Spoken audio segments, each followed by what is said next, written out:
Hello everyone. Today I'm going to teach you everything you need to know to make a reservation in the track system. When you first log in, this will be your home page where you can see an overview of the current status of the company. You can also see the total bookings you have booked personally. Over here on the left hand side is a navigation menu. You can also click up here to expand this and get a better overview. You may or may not have some of the options I have here depending on your level of access in the system. If you want to get back to this screen right here, that would be the front desk. If you want to overview your personal sales, you can go to My Sales. If you're wanting to search for a reservation you have made, you can click up here and search by the first and last name of the tenant or the reservation number. You can also do that right here under Reservations. Let's get that pulled up.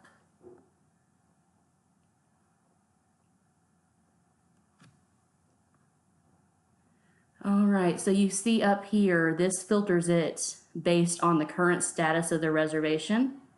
Depending on what you're looking for, you can go through these or you can select all, and that will search all reservations no matter what their status is.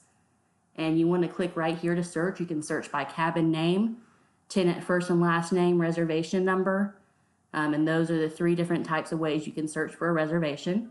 You can also choose a start and end date. That would be the start date of the reservation and the end date of it. Say if you wanted to look at reservations that are arriving tomorrow and tomorrow, this will process it, so only the reservations arriving then will filter through. Now, let's see. Let's pull this back up, and under front desk, you will see tape chart. This is our availability calendar. You click on that and you will be able to see all the cabins that are available for rent or have rented for a month view. You can change the view up here. And so as you see, these are the reservations we currently have on the books for this month. You can pull up a quote directly from here. Say if you have someone interested in Woodland Loft number 3 to arrive the 14th, which would be tomorrow for me as I make this video, for 2 nights. So you want to click on the 14th. You do not want to release your click. You want to hold that in and drag through the number of days you want to rent for. This does not include the departure date. Say if they wanted to depart on the 17th, that would be a 3-night stay, so only click through the 14th, 15th, and 16th, and that will pull up a quote. You can also reach this quote screen over here. If we go to Reservations, Add Reservation, it'll bring you right back to the same exact quote screen. All right, let's see. The call center to actually physically log in so you can receive calls is right here at the agent dashboard. You're going to want to log in. And depending on how you have your system set up, you can have multiple phone numbers in here. As you see, I have my personal office desk phone and my cell phone. And so depending on which one you click through, that is where it will ring to. So if I choose cell phone, the calls will ring to my cell phone number that as I have it set up in the system.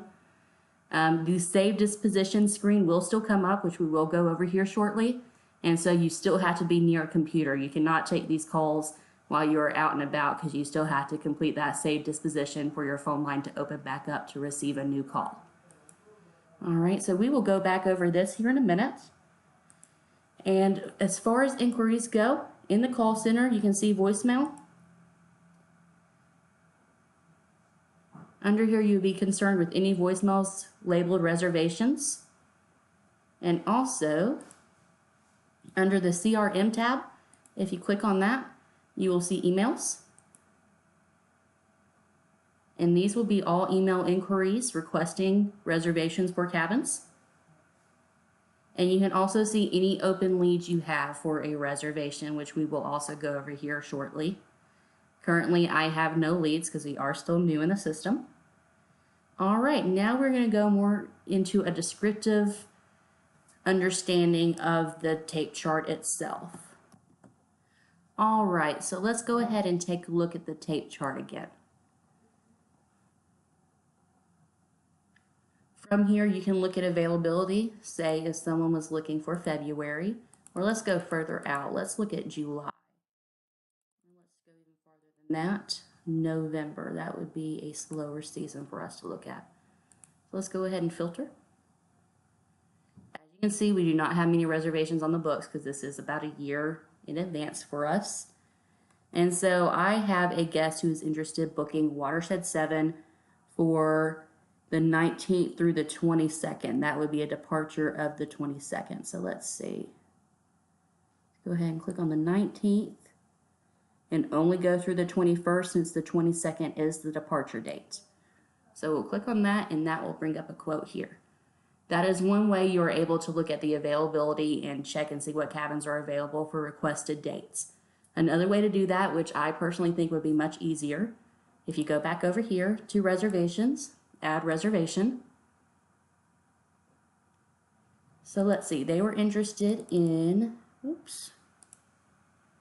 November 19th, departing the 22nd. And you can search, and only the cabins that are available for those requested dates will populate once we click search. If you're only looking at a specific cabin, you can click on advanced search, and right here, the unit search, you can either type in the whole name of the cabin, Watershed 7, search, and see, there's Watershed 7 or Watershed 7. You can type in the unit code. Oops, I think I had to take that 0 out. Let's take a look. There we go, Watershed 7. And let's look at all the cabins that are available. So I'm gonna remove that, so that is blank, and we're gonna search all cabins that are available for November 19th through the 22nd.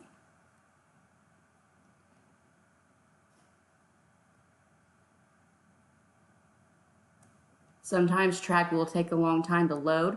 If it's stuck loading, just re-click search or enter or whatever you were trying to do, and that will usually move it along and get it to go ahead and populate that search. So as you can see, these are all the cabins that are available, and it also gives you the number of bedrooms right here, so that's very helpful. If you hover over this, it'll give you a fair description of the cabin itself. And you can also click on that to go to the unit page. Here it'll tell you if anyone has a question, certain specifics of the cabin, this would be the best place to look first. You're also more than welcome to contact us in customer service if you have any questions you cannot answer through here, but do try to check here to see if this answers your question. So right here, check in, check out time. This is the unit code. So if you ever see anywhere you need to enter the unit code, this is it. It's usually a 4-letter code. That's typically the first 4 letters of the cabin itself, but that can vary because a lot of our cabins do have similar names. Over here, miscellaneous, that's the lockbox code. And that's all you really need from here. Amenities, this is very helpful. This will expand as we add more information, but this will tell you what you need to know as far as number of beds of a specific type. This has 1 queen bed, 2 twins, and 1 king, 1 twin bunk. These are the amenities available at this specific cabin. The owner, you typically would not need to know that information, and cabin images will be right here. As you can see, they are not here now, but we will get those uploaded. And so you will be able to see the images that are populated into the website itself right here. And those are useful for answering questions too. Say if someone wants to understand the layout of the cabin, you can usually tell by the pictures how the cabin is laid out. Or say if they had questions whether or not it had a grill or where the hot tub was located. Sometimes you can see that in the picture. So always try to look there first and see if you can have your question answered through the system itself. Okay, so let's look at actually creating a quote.